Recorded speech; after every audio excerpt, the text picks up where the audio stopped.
Si Dios es omnipotente, puede crear una piedra tan pesada que ni siquiera Él la pueda cargar. Una piedra que es tan pesada que no la puede cargar, entonces no es omnipotente. ¿Nos quiere ver fallar? Si lo sabe todo porque es omnisciente, ¿por qué nos pone a prueba? Hola, hola queridos jóvenes, queridos hermanos, ¿qué tal? ¿Cómo están? Espero que se encuentren muy bien. Por aquí les saluda el padre Byron. Me han pasado un video en el que una jovencita va a cuestionar muchísimo la existencia de Dios. Es un video de TikTok y pues sencillamente voy a responder lo más rápidamente posible. Pienso que no será un video tan largo. Vamos allí, intentaré, repito, dar respuestas breves, pero creo que suficientemente entendibles y lógicas, ¿no? Según entiendo, ella habla un poco acerca de filosofía, de historia, no sé. Eso es lo que salía en la descripción. Vamos a verlo en este momento. Aquí lo tenemos, veamos. Si Dios es omnipotente, puede crear una piedra tan pesada que ni siquiera Él la pueda cargar. Ok, vamos a hablar de la omnipotencia de Dios. Si es omnipotente, ¿puede crear una piedra tan pesada que Él no la pueda cargar? Si la respuesta es sí y hay una piedra que es tan pesada que no la puede cargar, entonces no es omnipotente. Pero al mismo tiempo, si la respuesta es no y no puede crearla, tampoco lo es. Esta es una paradoja interesante. Bueno, realmente esta paradoja no tiene sustento, ¿no? Realmente para mí esto resulta tan como una especie de una pregunta de un niñito, ¿no? Y me asombra mucho que viene de Hawkins, ¿no? Ok, comencemos hablando del ser. La esencia de una cosa hace que algo sea lo que es y no otra cosa. Y los actos siempre proceden del ser, ¿no? Los actos son una manifestación o son consecuentes con el ser mismo. Tenemos aquí a Dios. Dios que tiene actos. Sus actos deben ser consecuentes consigo mismo. ¿Es omnipotente? Por supuesto que sí. Todo lo puede hacer. Pero tiene que ser esto virtualmente, utilicemos este término, virtualmente, entre comillas, condicionado por su ser mismo. Porque o si no, hubiese un desdoblamiento de su ser. Ya no sería lo que es, sino que se pasaría a ser otra cosa. Y como no puede ser otra cosa, sino que es lo que es, y por eso es Dios, y no puede, repito, ser otra cosa, sus actos deben ser consecuentes con lo que Él es. Si es omnipotente, todo lo puede hacer, pero no solamente es omnipotente, sino que también es un Dios, por ejemplo, misericordioso, es un Dios amor, en el caso del Dios cristiano. Con lo cual, si Dios puede hacerlo todo, pero está virtualmente condicionado, aunque esto no es un límite, esto más bien es el orden lógico de su ser. Si es que hablásemos, repito, de algo que va en contra de su ser, ya no sería primeramente Dios, porque estaría yéndose en contra de sí mismo. Con lo cual, Él mantiene su ser amor, misericordia, y lo que realiza lo hace en coherencia con ese propio ser. Si realizase algo que fuera en contra de su ser, en consecuencia dejaría de ser lo que es. Y por ello, Él es Dios omnipotente, pero a la omnipotencia se le debe añadir la misericordia y el amor. Es como si se pretendiese exigir, dibújame un círculo cuadrado. Por definición del ser mismo, el círculo no puede ser cuadrado y el cuadrado no puede ser círculo. Entonces estás pidiendo una incoherencia. Así de sencillo se puede entender la respuesta a esta supuesta paradoja, ¿no? Interesante, dicha por Stephen Hawking en 1988 en el programa Dios, el universo y todo lo demás. En verdad me asombra que Hawkins haya dicho esta cuestión tan... Miren, él fue muy criticado porque a nivel científico era muy bueno, pero a nivel filosófico no. Por ejemplo, cuando filosóficamente se atrevió a decir que antes del Big Bang sí había algo, ¿no? Entonces los filósofos y los mismos científicos le dijeron, hey, no te puedes meter allí, porque la ciencia solamente llega hasta aquí. Lo que estás haciendo ahora es metiéndote en la filosofía, y ¿sabes qué? Eso no tiene sentido, porque de la nada no puede proceder nada, de la nada no puede salir nada.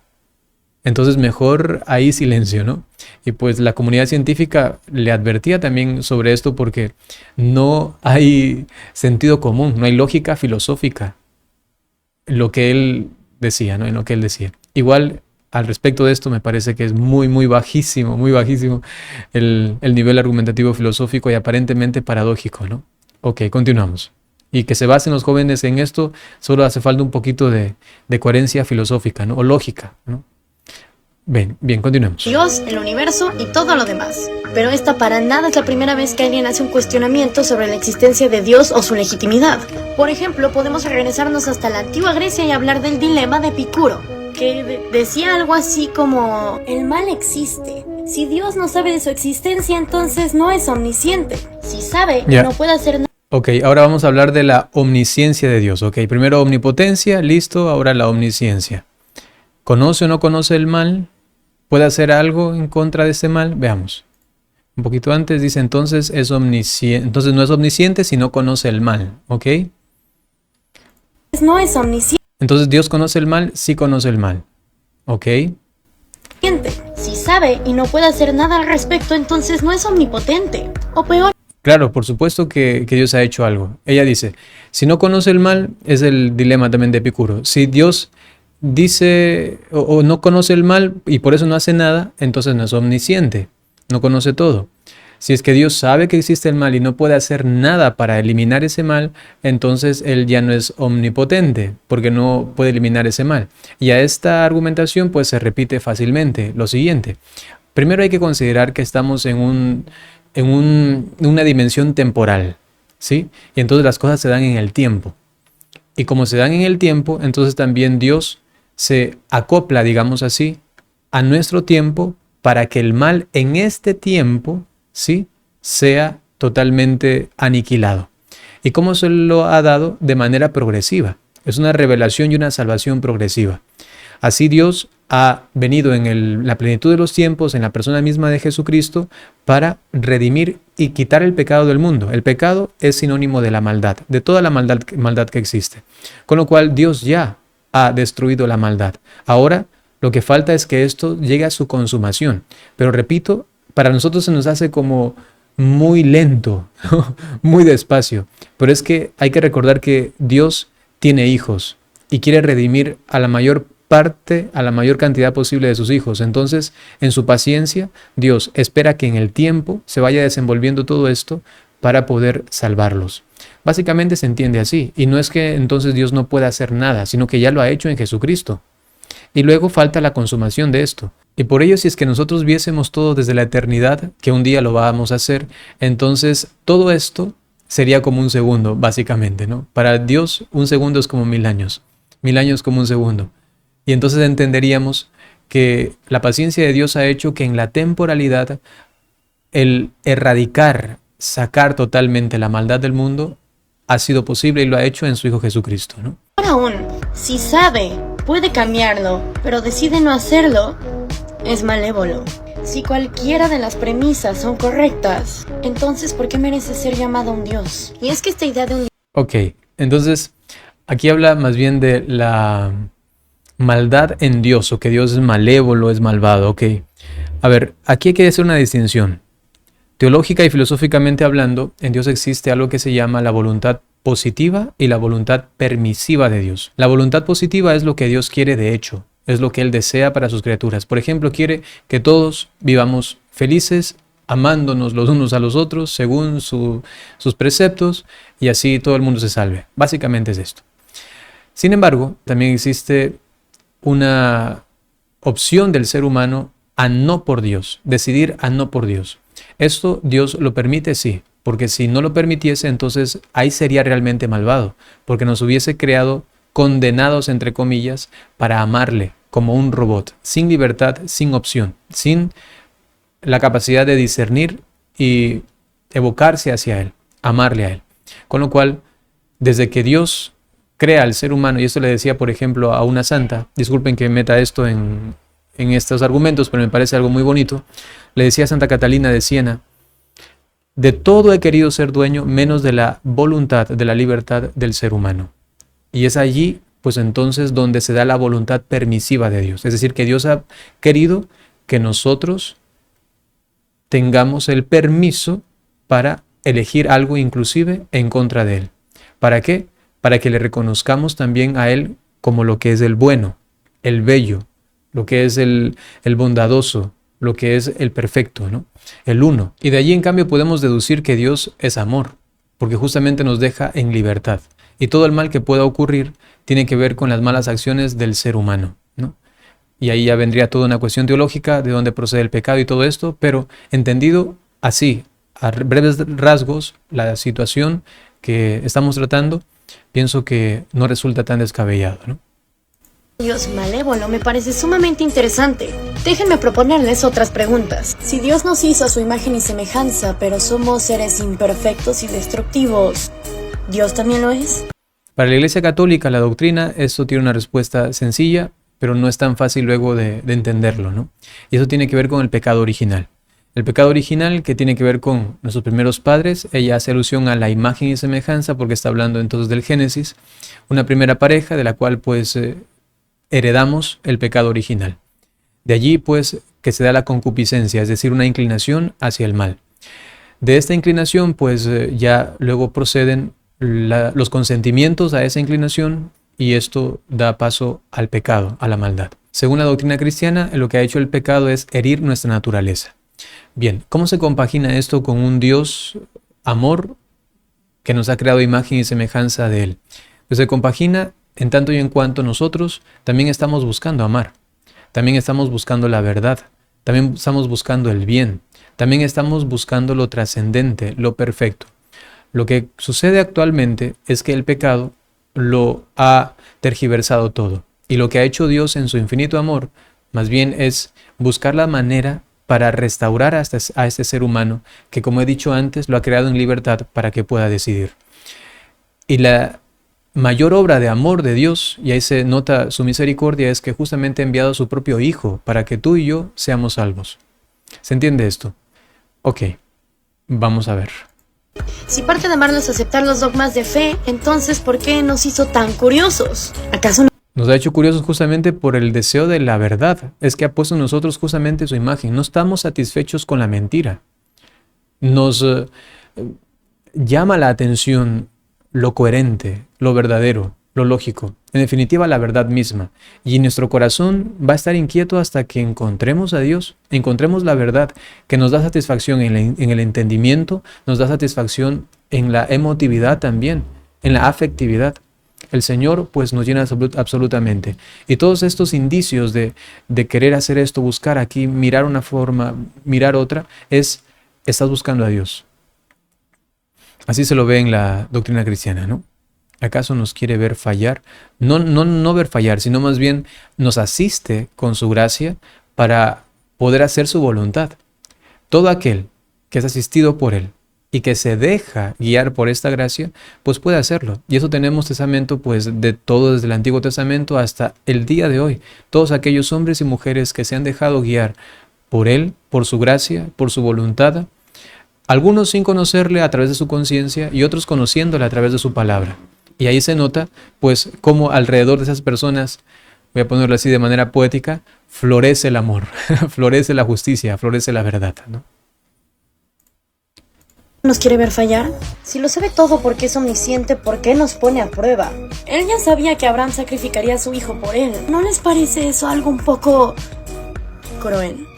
Hay que recordar aquí lo que he dicho de la voluntad positiva, la voluntad permisiva. Como Dios sabe qué cosas vamos a hacer, cosas buenas y también las malas, pero como Él sabe que eso está dentro de la voluntad permisiva que Él ha deseado, ¿no? Entonces, repito, eso se da por amor a nuestra libertad, para que cada uno opte libremente por Él, ¿no? Entonces Él no puede entrar en el tiempo y decir, bueno, ahora yo voy a quitar esto y así, porque entonces sería irse en contra de nosotros mismos. Ya ahí sí no seríamos libres y sería malvado. Entonces el precio que ha tenido que pagar Dios, digamos así, entre comillas, para que nosotros le amemos, es que nosotros seamos libres. Y esto es evidente. Nadie puede amar si no tiene libertad. De allí que entonces Él conoce lo que va a ocurrir y no interfiere en esto porque está dentro de la voluntad permisiva de Dios. No es cruel, sino que más bien nos ha auxiliado durante esta temporalidad para que en cambio optemos por el bien. De allí se entiende que cada uno de nosotros es libre y que tiene que tomar decisiones en el tiempo, en la temporalidad. Y en esa temporalidad, digamos que Dios se mete, se hace como uno de nosotros, se va a nuestro lado como un buen amigo y se hace como temporal con nosotros, y en la temporalidad nos da su gracia, a pesar de que Él ya sabe lo que va a ocurrir, no porque somos un robot con un chip para que hagamos lo que tenemos que hacer según Él quiera, sino más bien porque Él respeta nuestra libertad y por su omnisciencia Él conoce lo que va a ocurrir, y sin embargo por su omnimisericordia, por su misericordia se hace temporal con nosotros para acompañarnos, aunque Él es atemporal. Cuando digo que se hace con nosotros, me refiero a que nos acompaña en este camino de la vida que tiene cada uno, ¿no? ¿Y qué hay de todas las personas que nacieron en otra religión? Las personas que nacieron en otra religión, pues sencillo. La doctrina católica nos dice que si una persona nace en otra religión, pues lo que se toma en cuenta es su conciencia. Y como su conciencia, ya que ella ha mencionado que está unida a su ser de imagen y semejanza de Dios, siempre y cuando busque la verdad, el bien, lo bello, lo perfecto, el hacer la justicia, buscar la paz y todo eso, ser fiel a su conciencia, pues esta persona tendrá el acceso al reino de los cielos, por supuesto que sí. Inclusive si es que no es bautizada. Eso es lo que se conoce dentro de la iglesia como fuera de la iglesia no hay salvación. En el sentido de que todos aquellos que llegan a salvarse sin conciencia de que Cristo ha muerto por ellos, sin embargo son incorporados, siempre y cuando vivieron fieles a su conciencia y la gracia de Dios actúa en ellos, a pesar de que ni siquiera estaban bautizados, pues se incorporan a la iglesia de Cristo. Y por ello todos los salvados serán la esposa de Cristo en el sentido de que es iglesia de Cristo. Si alguien no entiende esos términos, por favor, son términos católicos, ¿no? Para que luego no diga, ahora somos esposas de Dios, ¿no? O algo parecido. Tengan cuidado con eso, ¿no? Es un sentido místico, ¿no? Y entonces Dios permite la salvación también de aquellas personas que nacen en otra religión, según lo que he mencionado, incorporándolos luego a su cuerpo místico, ¿no? Aunque ellos sean inconscientes de esto, ¿no? Luego lo serán, porque todos hemos sido redimidos y salvados en Cristo por los méritos dados a su esposa, que es la iglesia. Wow, yo creo que alguien que no conoce mucho del término, digamos, eclesial o términos propiamente cristianos, católicos, quizá le resulte un poco extraño. Pero sepan que ahí está la explicación y si quieren profundizarlo, pues averigüen un poquito más, ¿no? Ahora quiero responder un poco más rápido. Disculpen que me alargue demasiado. Si el cielo está hecho para aquellos que encuentran a Dios, ¿crear personas en otros países no es increíblemente cruel? Si se supone que nos dio libre albedrío, ¿por qué cerraron el mar a los egipcios? Ok, lo anterior pues ya estaba claro, ¿no? Lo anterior de si crea personas en otros países, ya está claro al respecto de la salvación. Y sin embargo Dios también ha querido que nosotros anunciemos el Evangelio. Y por eso nos ha dicho, vayan a todos los rincones del mundo, vayan a todas las naciones y anuncien el Evangelio. Porque una cosa es salvarse inconsciente de quién es el Dios verdadero, pero viviendo fiel a ese Dios en su conciencia que allí Él está hablando, ¿no? Y otra cosa es conocerle y disfrutarle aquí en esta vida. Y por ello lo que pierden muchísimos al no conocerle es lo que nosotros queremos brindarle, porque es algo tan maravilloso, tan grande, tan enorme, ¿no? Que te hace feliz ya en esta tierra y puedes palpar ya, de cierta forma, el cielo aquí mismo en la tierra. Albedrío, ¿por qué cerraron el mar a los egipcios?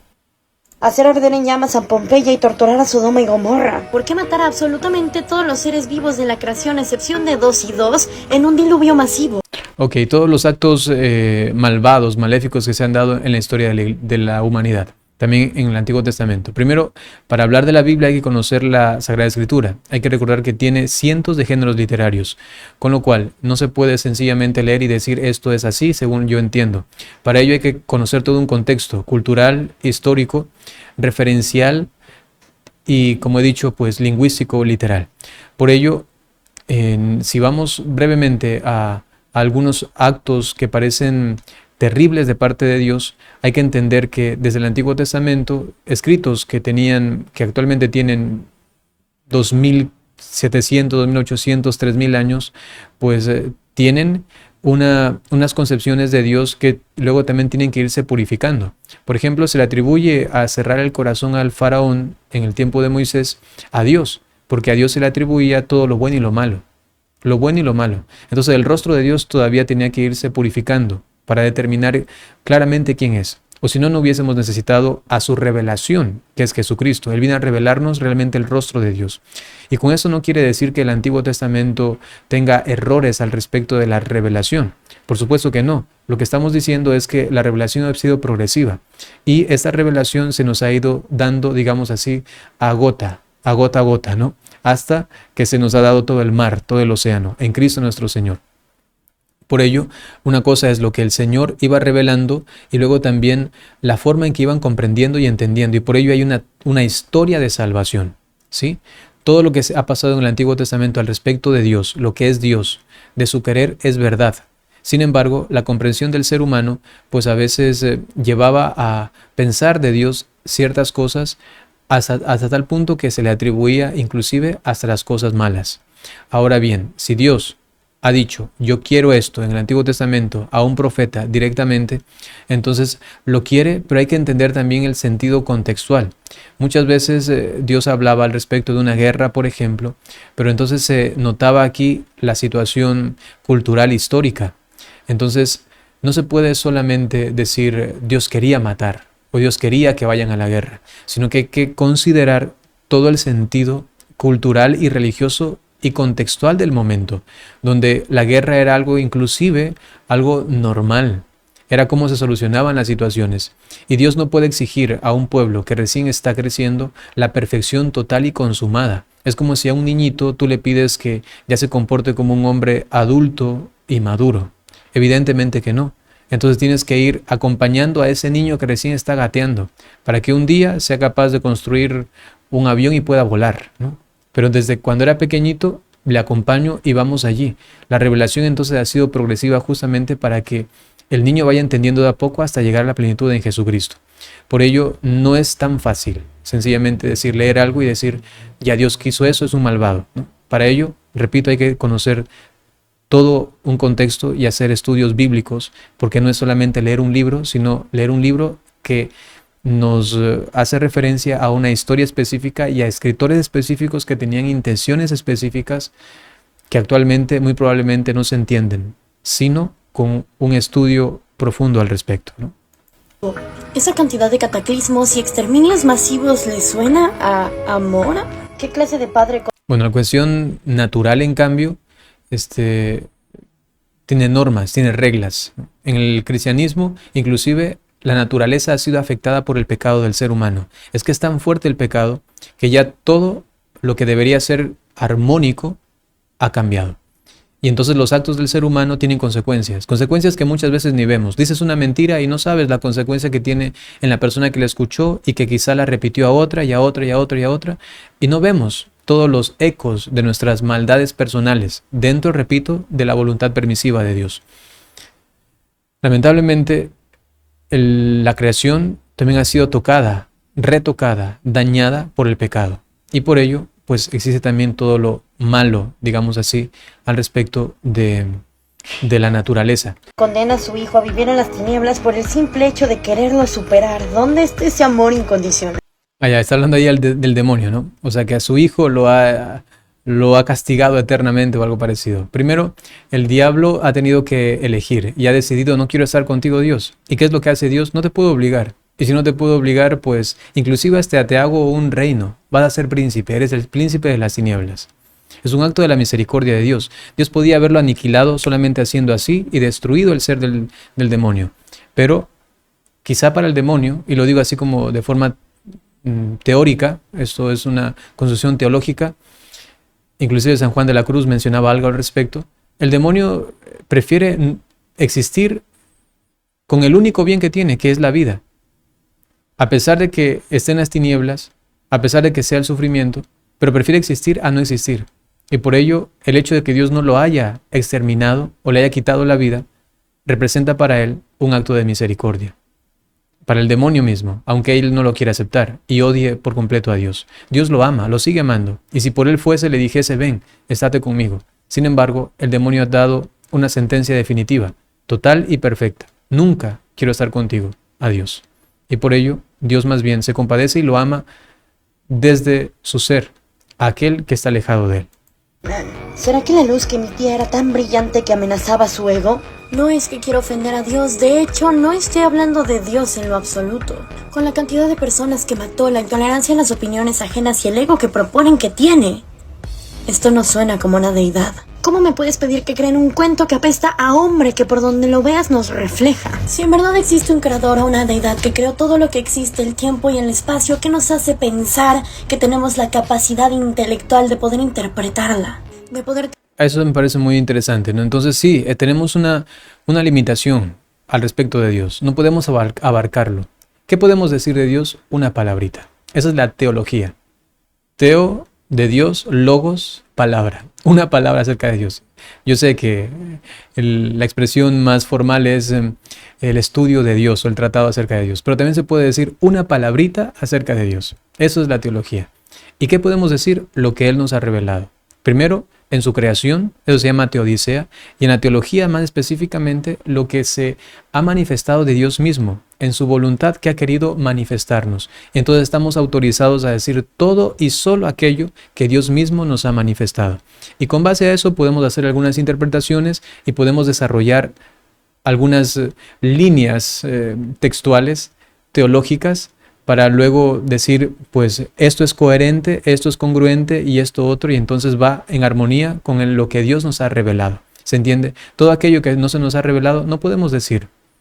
¿Qué ocurre así y aquí y acá? Si no nos ha sido revelado, no podemos decir. Y por ello la iglesia solamente está autorizada a decir todo aquello que se le ha manifestado.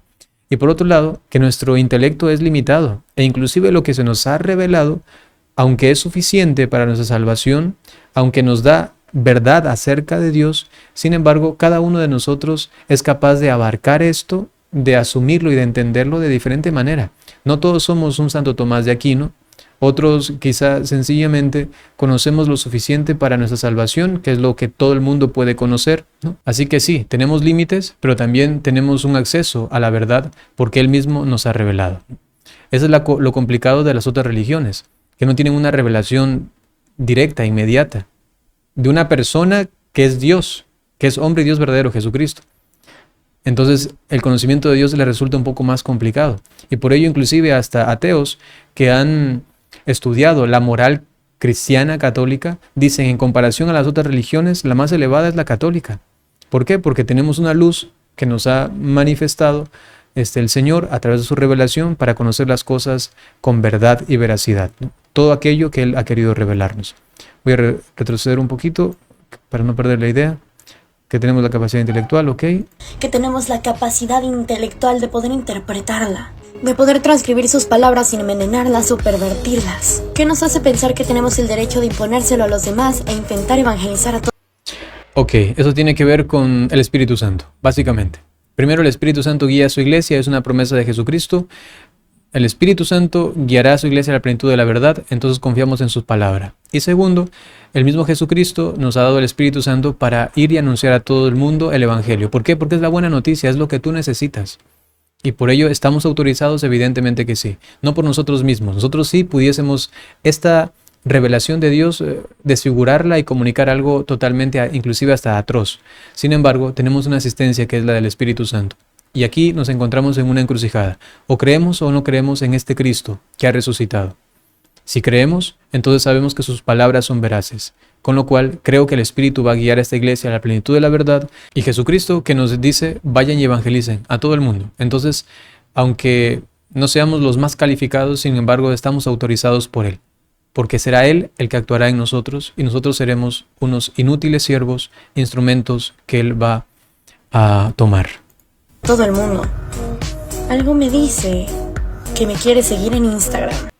Ok. Si quieren seguirle en Instagram, ahí está. Bueno, entonces, básicamente sería esa la respuesta que he dado. Yo pensaba hacerlo en unos breves minutitos, discúlpenme en verdad, pero ahí he podido responder rápidamente reaccionando a lo que ella ha mencionado. Permítanme ahora sencillamente darles la bendición y siempre es bueno profundizar en cómo dar respuestas a quienes tienen esas dudas. No serán las mías las más perfectas y las más elaboradas, eso ha sido realmente así una reacción. Sin embargo, algo se puede contestar para comenzar un diálogo y profundizar las ideas. Mira, yo creo eso de acá, ya, y yo lo de aquí. Pero si a veces nos quedamos callados y a veces decimos, ¿y ahora qué le digo? No sé. Esto nos deja muy mal parados, ¿no? Hay que recordar que San Pedro ha dicho que tenemos que aprender a dar razones de nuestra esperanza. Permítanme ahora darles la bendición. El Señor esté con ustedes. La bendición de Dios Todopoderoso por intercesión de la Santísima Virgen María, San José y todos los ángeles y santos, en el nombre del Padre, y del Hijo, y del Espíritu Santo. Hasta pronto.